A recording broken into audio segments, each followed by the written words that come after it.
다시 한 번 더 읽겠습니다. 시작. 나를 능하게 하신 그리스도 예수 우리 주께 내가 감사함은 나를 충성되이 여겨 내게 직분을 맡기심이니. 아멘. 이 말씀이 되게 평범하기도 하고 또 한편으로는 앞뒤 구절을 볼 때 또 좀 놀랍기도 해요. 왜냐하면 뒤에 구절에 보면 내가 이전에는 주님을 핍박하는 자였는데 하나님이 나에게 은혜를 베푸셨다고 하는 메시지가 있어서 도대체 주님이 이 바울이란 사람을 어떻게 충성되게 여겼기 때문에 이렇게 직분을 맡기셨느냐. 한편으로는 바울이 예수님을 이단으로 여기고 이 율법 이 바리새인의 입장에서 봤을 때 예수님을 이단으로 여기고 예수님 믿는 사람을 쫓고 잡고 다녔던 그 안에 있는 충성됨, 어떤 한 것에 대해서 자기의 삶을 다 이렇게 드리려고 하는 그 충성심이요. 선하거나 나쁜 개념이 아니라 그 어떤 한 대상에 대한 그 굉장한 몰입과 신실함에 대해서 하나님이 그것을 이제 실은 용도를 바꾸신 거죠. 그 에너지는 그대로 가지고 있고 용도를 바꾸셔서 하나님의 일에 사용하신 것을 이제 볼 수 있는데, 오늘 어쨌든 제가 나누고 싶은 주제는 이 충성이라는 단어예요. 예. 이런 생각이 들었어요. 하나님도 그렇고 이 땅의 교회도 그렇고 또 이 땅에 세워준 많은 그 하나님의 사역자들도 그렇고 성도들도 그렇고 이 충성된 그 교회, 충성된 사역자, 충성된 성도가 지금은 정말 금보다 더 귀한 시대인 것 같아요. 예.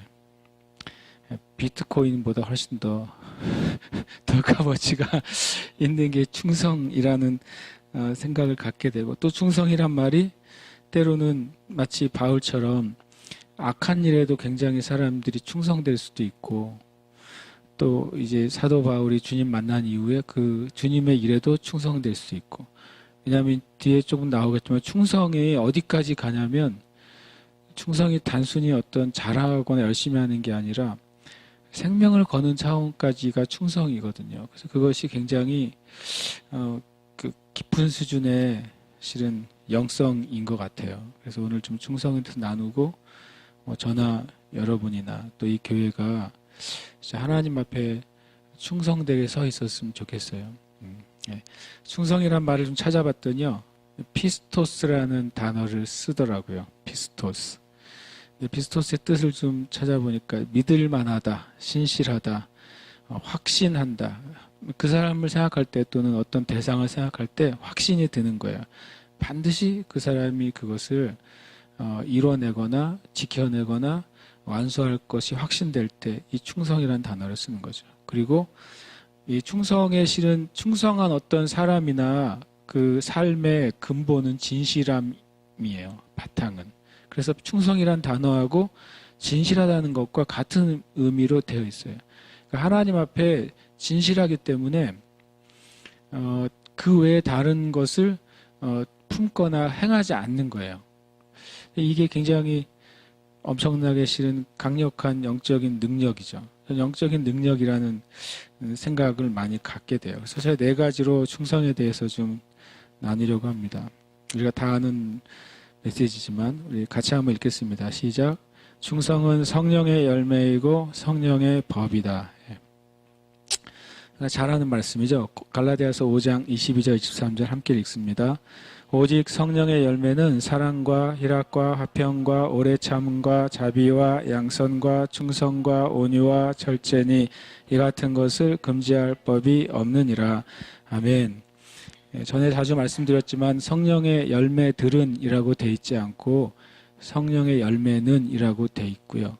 실제 영어 성경도 성령의 열매가 S가 없는 하나의 열매라고 표현이 되어 있고, 또 원어에도 단수로 되어 있어서 성령의 열매는 하나예요. 근데 하나의 열매가 하나의 가지에서 하나의 열매가 마치 포도송이처럼 맺혀지는 거죠. 그래서 성령님의 그 은혜가 성령이 충만한 사람의 삶에서 열매로 나타나는데, 이걸 그냥 우리가 성품이라고 표현하는데 성경에는 굳이 성품이라고 굳이 말하고 있지는 않아요. 다만 영의 육에 속한 사람은 육의 삶을 살고 영에 속한 사람은 영의 삶을 산다라고 하면서 영의 육에 관계된 많은 죄악들의 모습을 드러내고 그 다음에 성령의 열매는 이렇게 나와요. 그러니까 이 아홉 가지이면서 성령님을 통해서 사는 삶이라고 할 수 있죠. 그러니까 사랑, 희락, 화평, 오래 참, 자비, 양선, 충성, 온유, 절제의 삶이죠. 삶이기 때문에 이건 또 법인 거예요. 그러니까 이게 법이라는 게 굉장히 중요하냐면 성령 안에 거하는 사람은 사랑이 법인 거예요. 그러니까 어떤 기준을 가지고 우리가 뭘 판단할 수 있잖아요. 교통사고 하나만 나도 이제 교통법을 가지고 판단을 하잖아요. 그런데 실은 예수 믿는 사람들이 성령님에 충만하게 되면 성령이 법인 거예요. 사랑이 법이고 기쁨이 법인 거죠. 그 안에서 내가 무조건 행동하고 생각하는 것이 이 성령의 열매인 거죠. 법이란 것을 한 번 더 이제 얘기해 주는데 제가 이 말씀을 이번에 다시 이제 이 말씀과 연결이 됐어요. 왜냐하면 갈라디아서 5장 22절 23절에는 이 같은 것을 금지할 법이 없다고 말했어요. 이러한 종류의 삶, 이 9가지의 그 성령의 열매, 성령의 성품, 성령으로 말미암아 행동하는 그런 삶을 금지할 수 있는 법이 없다. 이렇게 말했어요. 이건 세상의 법을 말하는 게 아니겠죠. 그런데 로마서 8장 2절에는 두 종류의 법이 나와요. 그래서 그리스도 예수 안에 있는 생명의 성령의 법이 죄와 사망의 법에서 너를 해방하였습니다. 그러니까 온 우주를 좀 거창하게 말하면 우리가 살고 있는 온 세상이 두 개의 법으로 실은 그 작동이 되고 있다는 거예요. 하나는 생명의 성령의 법 안에서 어떤 세계가 계속 움직여지고 있고 또 한 종류는 사망의 법이 계속 다스려지고 있어요. 사망의 법은 언제 시작이 됐냐면 아담이 범죄하면서부터 이 사망의 법이 이 땅에 들어와서 자리를 잡은 거죠. 이 사망의 법이 사람의 육신에 딱 들어오니까 사람의 육신이 어떻게 돼요? 늙고 병들고 나중에 죽고 썩는 거예요. 이 사망의 법이 사람과 사람과의 관계 가운데 들어오니까 어떻게 돼요? 들어오자마자 아담은 아내 탓을 하고 아내는 뱀 탓을 하고 이렇게 사망의 법 안에 들어가니까 자기가 자기의 죄를 회개하지 않는 거죠. 그 다음 사망의 법이 자손에게 딱 넘어가니까 이제는 시기와 질투가 어떻게 돼요? 실제적인 자기의 형제를 쳐 죽이는 지경에까지 이르는 거예요. 이게 굉장히 중요하죠. 만약에 이 땅에 있는 재물과 물질의 관계에 사망의 법이 딱 들어가는 순간 어떻게 되겠어요? 저 나라나 저 민족이 굶어 죽더라도 내가 더 갖기를 원하는 거예요. 이게 사망의 법이 다스리는 이 세상인 거죠. 어떤 제가 기사를 읽었더니 한 2, 3년 된 기사예요. 유럽에서는 이제 개만큼 고양이를 많이 기르나 봐요. 그 고양이들에게 그 해주는 서비스들, 단순히 이렇게 뭐 먹이만 주는 게 아니더라고요. 많은 서비스를 해주더라고요. 고양이에게. 고양이한테 하는 서비스 비용이면 유럽에서만 고양이에게 드는 서비스 비용이면 유럽 밑에 뭐가 있어요? 아프리카 있지 않습니까? 가까운 곳에. 유럽에서 지중해가만 넘어가면 아프리카잖아요. 아프리카 전체의 기아를 해결할 수 있답니다. 이게 경제 안에 사망의 법이 들어간 결과예요. 이 지중해 넘어서 저기서 굶어 죽든 배 타고 넘어오다가 지중해에서 빠져 죽어도 실은 이 사망의 법이 물질의 영역 가운데 우리에게 다스리면 그게 나한테 그렇게 중요하지 않아요. 근데 만약에 생명의 성령의 법이 만약에 우리한테 딱 다스렸는데 하나님이 나를 부유하게 하셨어요. 그런데 저 지중해 건너편에 막 민족들이 죽어가요. 그때 어떻게 하겠어요? 생명의 성령의 법이 다스리면 그 생명의 성령의 법 중에 하나가 사랑이에요. 사랑의 법이 작동을 하는데 어떻게 그 가난한 사람들, 굶어 죽는 사람들의 가만히 두겠어요. 그렇죠? 그러니까 이 9가지는 법인 거예요. 실제적인. 이 사망의 생명의 법 안에 있는 법들이에요. 이 법 안에서 우리가 살아가게 되면 그런 사람들이 이제 하나둘 생기기 시작하면 실은 엄청난 변화가 일어나겠죠. 그러나 이제 사망의 법 안에서 살게 되면 세상은 갈수록 더 심각해지겠죠. 갈수록 더 소수의 사람이 모든 것을 누리면서 나머지는 그 사람들의 희생양이 되겠죠. 하나님 분명히 그거 원하시는 이 땅의 그 모습이 아니잖아요. 그래서 제가 충성은 그 중에 그 또 하나예요. 그래서 또 성령의 열매는 하나이기 때문에 결국에는 이 충성이라는 것은요, 성령 안에서 사는 사람들이 가지고 있는 어떤 법칙이 돼야 돼요. 저 이제 9가지를 제가 좀 더 묵상을 하고 싶어요. 예를 들어서 우리의 삶에 많은 영역들이 있을 거 아니에요.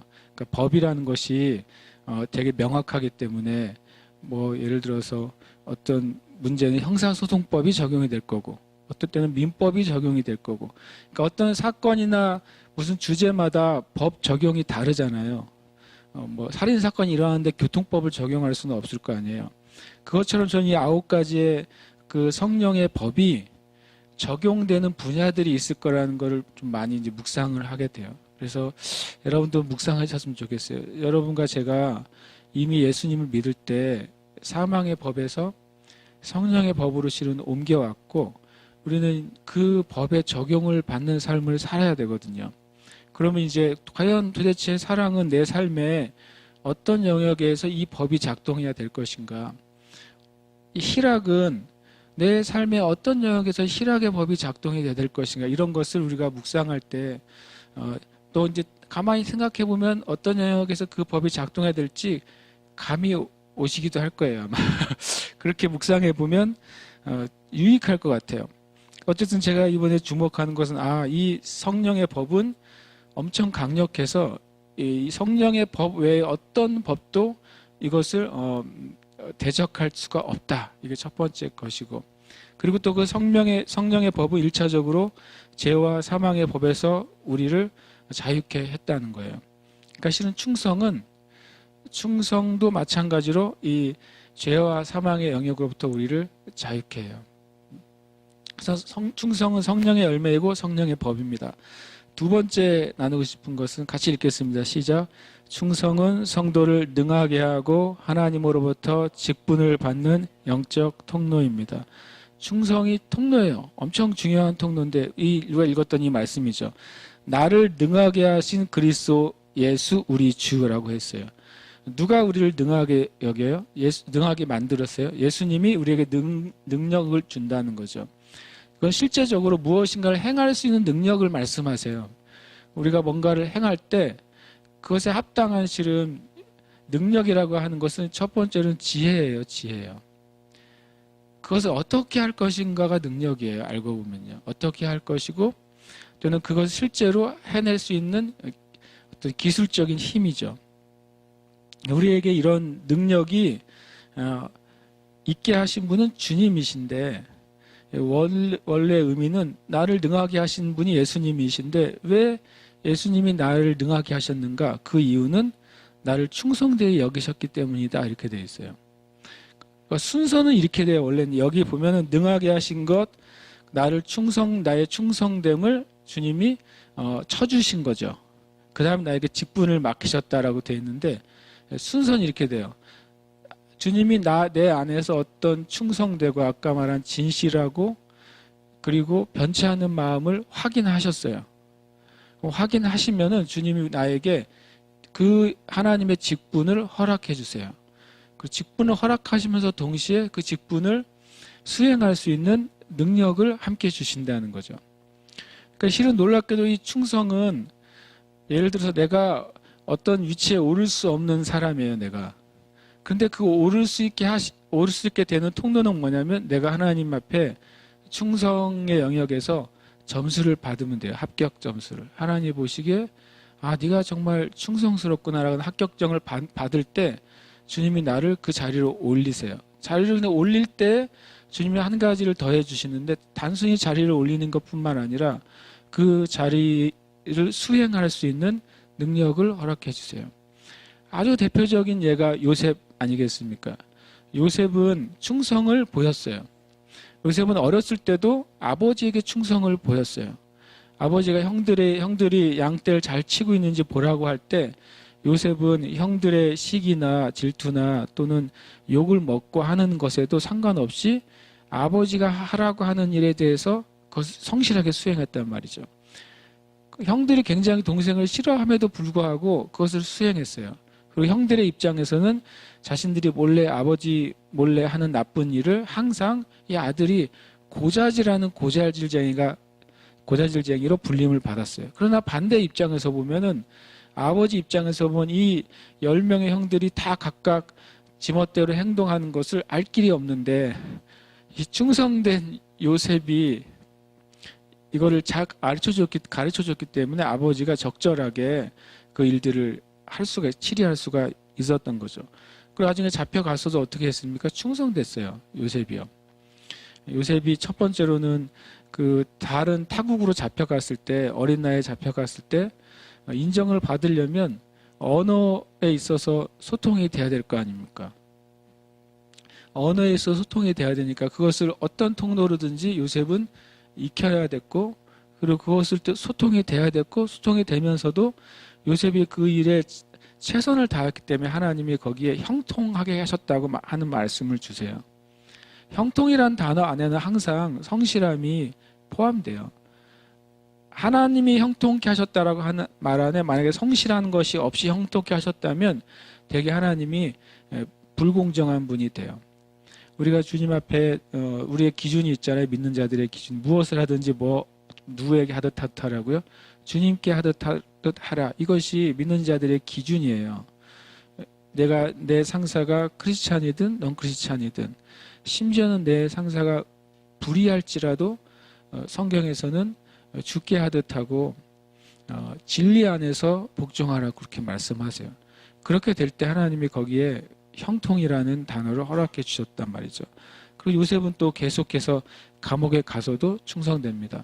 나중에 하나님께서 그에게 직분을 주시면서 능력도 주셨어요. 어떤 능력을 주셨어요? 미래를 내다볼 수 있는 능력을 주셨고, 감옥에 있으면서 그 많은 고위 관료들을 서빙을 하면서 그들의 이야기를 통해서 이 애굽 전체에 돌아가는 경제나 정치나 사회에 대한 전반을 이해할 수 있게 됐어요. 그러니까 하나님이 어떤 한 사람의 충성의 테스트를 통과하게 되면 분명히 두 가지를 같이 주세요. 직분과 능력을 주세요. 그래서 충성은 예수님을 믿는 성도들에게 이 능력과 직분을 오게 하는 놀라운 영적인 통로예요. 그래서 저도 충성되길 간절히 바라요, 제가. 그러니까 하나님이 보시기에 충성돼야죠. 하나님이 보기에 충성된 기준이 뭘까? 제가 한번 주님께 좀 앞에서 묵상을 해봤어요. 주님, 나를 보실 때, 나를 이 고웅영 목사라는 사람을 보실 때 뭘 보시면 네가 충성되다고 하실까요? 제가 간만히 생각을 해봤거든요. 그랬더니 주님이 이렇게 말씀하셨어요. 저한테는 교회 성도들이 볼 때나 네가 혼자 있을 때 똑같은 사람이어야 된다. 똑같은 사람이어야 네가 충성된 것이다 그랬어요. 그러니까 그러고 보니까 참 죄송스럽게 엄청 못 미치고 있어요, 제가. 그래서 주님께 지금 구하고 있죠. 저도 주님께. 주님, 그거 맞는 말인 것 같다 그랬어요. 주님 말씀이 맞는 것 같아요. 맞는 것 같은 게 세상에 어디 있어요? 맞는 거지. 근데 우리나라는 다 인터뷰하면 다 좋은 것 같습니다 그러더라고요. 그래서 좋은 건지 나쁜 건지 내가 모르겠다. 이게 우리나라 요즘 사람들의 전체적인 어법이 됐더라고요. 근데 어쨌든 그게 맞아요. 그러니까 제가 주님께 형제 자매들이 앞에 보여지는 내 모습과, 만약에 형제 자매들 앞에 보여지는 모습이 낮은 수준이면 하나님께서 낮은 수준으로 내가 사는 게 정직한 거예요. 하나님 앞에서는 엄청 하나님 앞에 혼자서 기도할 때는 엄청 온 세상을 구할 것처럼 기도하다가 형제 자매들 앞에서는 엄청 그렇게 안 보이면 또 충성된 게 아니에요. 그러니까 하나님과 사람 앞에 동일한 모습으로 서 있을 때 저한테는 주님이 그래야 네가 충성된 것이다 그러셨어요. 주님께 한번 물어보세요. 여러분이 이렇게 저처럼 주님 제가 어떻게 행동하는 게 하나님이 보시기에 충성된 것입니까? 왜 제가 그렇게 각자 물어봐야 된다고 생각하냐면 각자에게 주신 부르심과 사명이 다르잖아요. 맡겨진 게 다르잖아요. 그래서 주님이 원하시고 요구하시는 게 다릅니다. 그렇기 때문에 우리가 각자 물어봐야 돼요. 나에게 내가 하나님 앞에 어떤 모습, 어떤 태도, 어떤 삶으로 있어야 하나님이 나를 보시고 착하고 충성된 종아, 하나님 앞에서 그 말씀을 내가 들을 수 있을까요? 그렇게 하시면 돼요. 그게 최고로 잘 사는 길이에요. 제가 믿기에. 세 번째 우리 같이 읽겠습니다. 시작. 예수님은 충성의 모델이다. 예. 두 번째 질문을 이제 하고 난 다음에 당연히 질문은 그러면 내가 주님께 충성돼야 되겠는데 성경은 항상 성경의 진리라고 하는 말이 뭔가 생각해 봤더니 그게 모델인 거예요. 성경에 이렇게 돼 있는 걸 내가 따라가면 나도 잘 사는 거예요. 근데 성경에 이렇게 돼 있는데 나는 내 식구를 엄청 열심히 했는데 성경에 있는 거하고 다르게 살고 있으면 잘 못 사는 거예요, 결국에는. 그러면 주님 충성에 대해서 내가 어떻게 배우면 좋을까요? 그랬더니 그건 두말할 것도 없는 거죠. 예수님이 모델이에요. 예수님이 모든 영적인 그 진리와 또 영적인 삶에 유의하면서도 최고의 모델은 진짜 예수님이에요. 이것은 정말 최고의 답이죠. 계시록 3장 14절에 예수님이 어떤 분이신지 라오디게아 교회 예수님의 성품을 보여줘요. 같이 읽겠습니다. 라오디게아 교회 사자에게 편지하라. 아멘이시오. 충성되고 참된 증인이시오. 하나님의 창조의 근본이시니가 이르시되 아멘. 이 말이 너무 멋있어요. 예수님이 어떤 분이냐면 예수님은 그냥 아멘이세요. 그러니까 예수님에게는 노가 없는 거예요. 예수님에게는 심지어는 조금의 하나님의 뜻 앞에 있어서 노도 없을 뿐만 아니라 갈등도 없어요. 그냥 하나님이 뜻이 이것이라고 하는 순간 거기에 그냥 아멘인 거예요. 그래서 제가 생각해 봤더니 주님의 말씀을 읽을 때 저는 엄청 질문이 많아요. 말씀 읽을 때 이것도 궁금하고 저것도 궁금하거든요. 그러면서 한편 생각했어요. 정말 내가 말씀을 읽을 때 나도 아멘 해야 된다. 100% 아멘 하고 주님의 뜻과 길을 묻는 게 이게 주님의 충성을 내가 담는 길이구나 이 생각을 갖게 됐어요. 그리고 주님이 충성되고 참된 증인이에요. 충성되고 참된 증인. 좀 우리나라의 국가 단위의 많은 그 재판들이 있잖아요. 제가 무슨 생각했냐면 그동안은 별로 바쁘지 않았던 분들이 2017년 엄청 바빴는데 판사들, 검사들, 변호사들 엄청 바빴던 것 같아요. 그분들이 그전에는 티 안 나게 잘 살았는데 요즘 티 나게 잘 살아야 돼요. 왜냐하면 재판이 그전에는 누가 재판을 했다고 그거 관심 없잖아요. 근데 요즘은 어느 판사가 어떤 판결을 내리면 그 판사의 과거 판결까지도 쫙 사람들이 다 그냥 체크해 보는 거예요. 이 판사가 무슨 사건에 어떻게 판결했고 이 검사는 어떤 사건에 어떻게 이게 이 세상이 그리 별로 그렇게 재미가 없겠더라고. 그분들 입장에서 볼 때는 그전에는 감히 그 부분은 사람들이 정말 터치를 안 하는 부분이었는데 지금은 아주 그냥 터치를 하게 돼요.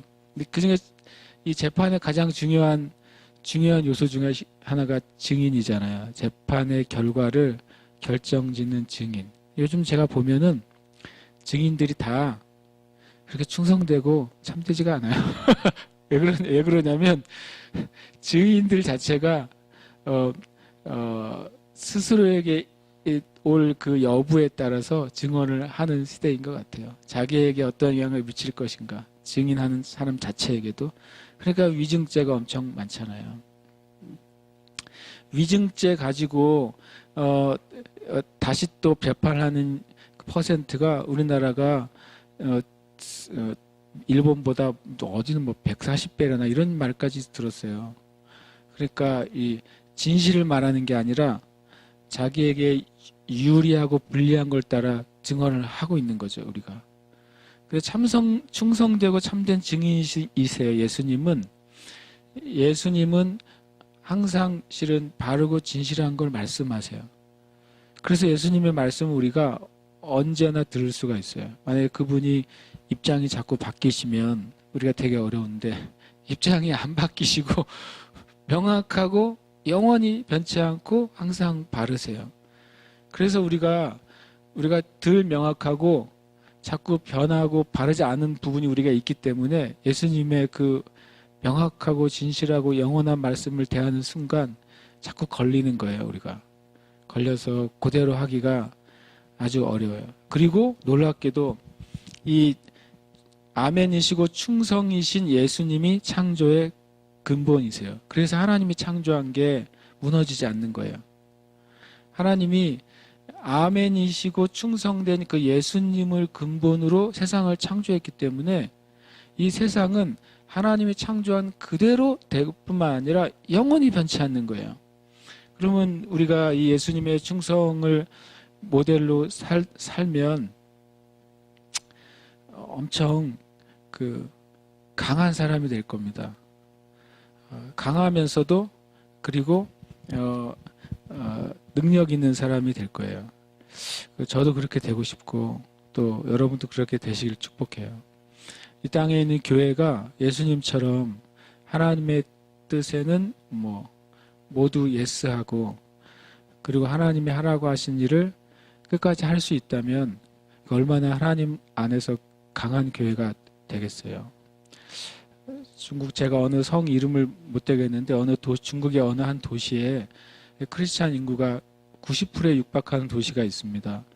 그 도시는 과거 한 100년 이상 전에 한 미국인 선교사님이 들어가서 선교를 했던 지역이고, 근데 그분이 돌아가실 때까지 그곳에 선교사님이 스스로 생각하기에 예수 믿는 사람이 거의 없었던 지역이에요. 그러니까 평생 사역했는데도 자기가 살아있는 동안엔 예수 믿는 사람이 없었어요. 그런데 그분의 평생 사역하는 동안 변치 않고 충성되게 기도하고 또 중보하고 후원해줬던 미국의 한 교회가 있었답니다. 큰 교회도 아니고 작은 교회가. 그 선교사님이 매년 올해에도 결신자가 없습니다. 또 내년에 또 그 다음에도 또 올해에도 결신자가 없습니다. 계속 기도 편지는 매년 보내지만 우리가 보기에는 눈에 보이는 열매가 없는 도시였어요.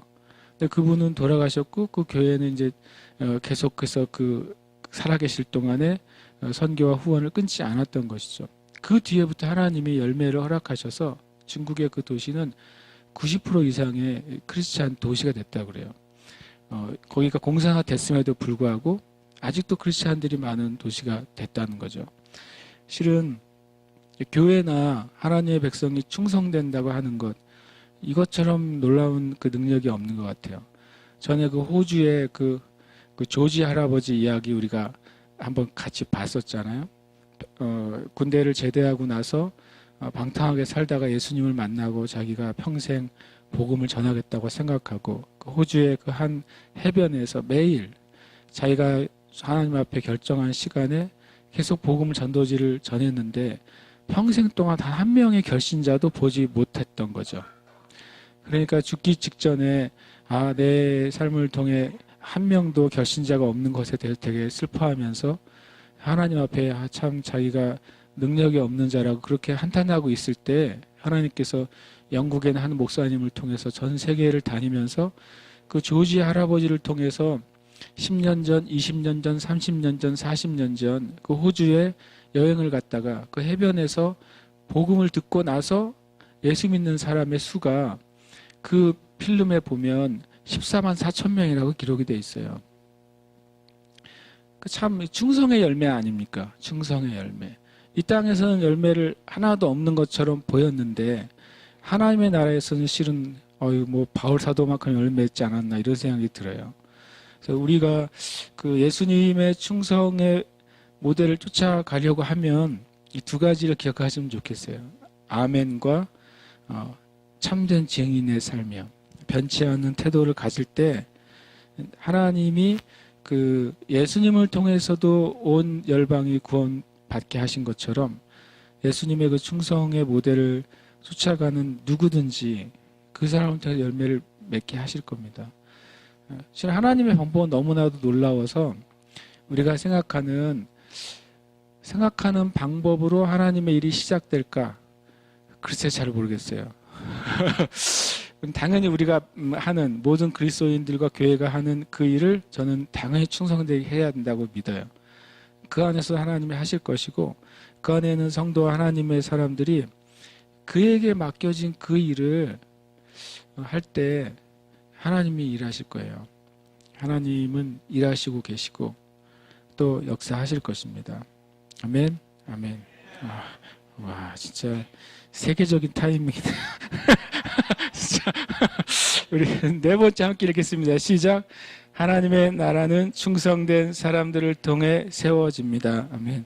주님이 충성된 사람을 찾으시는데 여러분과 제가 먼저 충성된 사람이 된 다음에 해야 될 일이 있어요. 뭐냐면 이 말씀이에요. 디모데후서 2장 2절 함께 읽겠습니다. 또 네가 많은 증인 앞에서 내게 들은 바를 충성된 사람들에게 부탁하라. 그들이 또 다른 사람들을 가르칠 수 있으리라. 아멘. 어찌 보면 우리 대한민국의 교회가 많은 위기 가운데 있다고 실은 뭐 교회 내에서도 교회 밖에서도 말하고 있지 않습니까? 그 위기 중에 하나는 주님이 세워주신 교회들이 그 여러 가지 위기가 있지만 쉽게 말하면 이 충성이 증명이 되지 않은 사역자에게 리더십이 넘어갈 때 생기는 문제들이 대부분인 것 같아요. 그것이 이제 뭐 아들이나 또는 사위나 아니면 그렇게 마치 재산 상속하듯이 교회를 넘겨주는 것이 표면적인 문제지만 제가 느끼기에는 저도 당연히 그렇게 교회 리더십이 넘어가는 건 옳지 않다고 믿어요. 근데 그보다 더 근본적인 것은 그가 누구이냐가 문제가 아니라 그 사람이 하나님이 세워주시고 이 땅의 교회들을 일으켜 주셨잖아요. 그 다음 때 리더가 하나님에게도 사람들에게도 충성됨이 증명된 사람이었어야 돼요. 근데 그게 증명이 안 된 상태로 리더십이 넘어갔어요. 그렇게 되니까 몸된 교회 안에서도 충성됨이 증명이 안 됐기 때문에 당연히 영적인 리더십이 안 세워지고 교회 밖의 사람이 볼 때에도 그 세워진 리더십이 충성됨이 증명이 안 됐기 때문에 당연히 비판할 수밖에 없다는 생각을 제가 갖게 됐어요. 여러분과 제가 먼저 충성된 사람이 되십시다. 아멘. 그 다음에 여러분과 제가 할 일이 있어요. 찾아내야 돼요. 누구를요? 충성된 사람을 찾아내야 돼요. 이것은 우리의 일종의 영적 사명이나 마찬가지예요. 꼭 목회자라고 어떤 다음 목회자를 찾아내는 게 아니에요. 하나님은 나에게 주신 그 은혜를 내가 누군가에게 흘려보내고 같이 하나님의 비전과 사명을 공유할 수 있는 사람을 찾아내는 것까지가 저는 이 땅에 주님이 주신 그리스도인들의 사명이 아닌가 하는 생각이 들어요. 왜냐하면 그 성경의 인물 가운데도 이 일을 완수한 사람이 몇 안 되기 때문에 그래요. 모세는 그걸 했어요. 그죠? 모세는 찾아냈어요. 찾아내서 넘겨줬단 말입니다. 근데 그 위대한 사무엘은 그것을 성공을 못했어요. 아들들에게 넘겨줬는데 아들들이 잘 못했어요. 그 위대한 다윗도 잘 못했어요.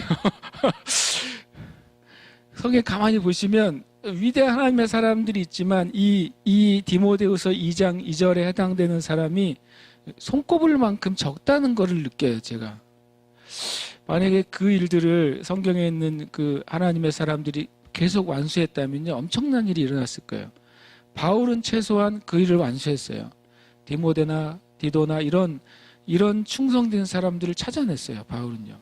그들에게 그 사역을 맡겼단 말이죠. 또 그 디모데나 디도가 그 다음에 사역자들을 맡겼느니 저는 잘 모르겠어요. 그러나 실제로 교회가 사도시대 이후에 300년간은 핍박 가운데서도 계속 그 영적인 영향이 확장된 것을 봤을 때 최소한 이 바울 사도가 말한 바울, 충성된 사람인 디모데, 디모데가 누군가에게 맞는 또 다른 충성된 사람들을 세웠으면 분명해요. 만약 그게 실패했다면 초대교회가 300년간 그 극심한 박해 가운데서도 복음을 땅끝까지 전하는데 실패했을 거예요. 그러나 기독교 역사상 가장 위대한 시는 300년이거든요. 그때는 정말 가장 위대했어요. 왜냐하면 교회가 커져서 위대한 게 아니라 성도와 교회의 거룩함을 세상의 제국으로부터 인정을 받았기 때문에 그래요. 기독교를 인정해 주지도 않고 기독교의 신앙을 인정해 주지도 않았지만 기독교 안에 있는 크리스찬들의 거룩함을 이 세상의 제국들이 인정해 줬어요. 그들은 거룩하다. 그들은 정직하다. 얼마나 정직하냐면 죽기까지 정직하다. 이것을 인정을 받았던 세기가 저는 위대한 세기가 그 첫 3세기라고 생각해요. 지금도 이 땅의 교회가 정말 하나님 앞에 연락될 수 있는 교회는 교회 수가 많아지고 예수 믿는 사람이 많아지는 것도 당연히 있어요. 그러나 인정이 돼야 돼요. 지금이 정말 뼈 아픈 건 뭐겠어요? 교회 성직자들의 도덕성과 거룩함이 인정을 못 받는 거예요. 많은 그렇게 거룩하고 또 바르게 있는 사역자들이 있음에도 불구하고 인정을 못 받고 있어요. 그게 죄가 아니겠어요? 이 땅의 성도들이 만약에 사석이나 어떤 모임 가운데 그리스도인이라는 사실이 어떤 거룩성이나 도덕성을 보장되는 이름이 되지 못하는 게 주님 앞에 죄지. 그러면 이 충성은 오히려 하나님의 역사가 다시 일어나는 엄청난 실은 영적인 자질 같아요. 그래서 여러분과 제가 일단은 충성된 사람이 됩시다. 하나님 앞에. 저도 충성된 사람이 되면 되고 여러분도 하나님 앞에 충성된 사람이 돼야 돼요. 그래서 이 교회가 하나님 앞에 충성된 교회가 돼야 돼요. 그럴 때 하나님의 일을 행하실 것입니다. 아멘. 우리 기도하겠습니다. 우리 네 가지를 좀 제가 간단하게 짧게 정리했어요. 충성은 성령의 열매이고 법입니다. 충성은 능하게 되고 직분을 받는 영적인 통로고 충성은 예수님을 닮는 것입니다. 충성은 하나님의 나라를 세우는 기준이고 기둥이에요. 그래서 이 시간 그냥 저도 제 자신을 위해서 기도하려고 그래요. 주님, 제가 올해 2018년도에 제 자신이 하나님 앞에 충성되고 싶습니다. 이전보다 더 충성되고 싶고 하나님이 하라고 저에게 맡기신 일을 제가 하나님 앞에 또 사람 앞에 그것을 주님 오래 할 것을 오래 완수하고 싶습니다.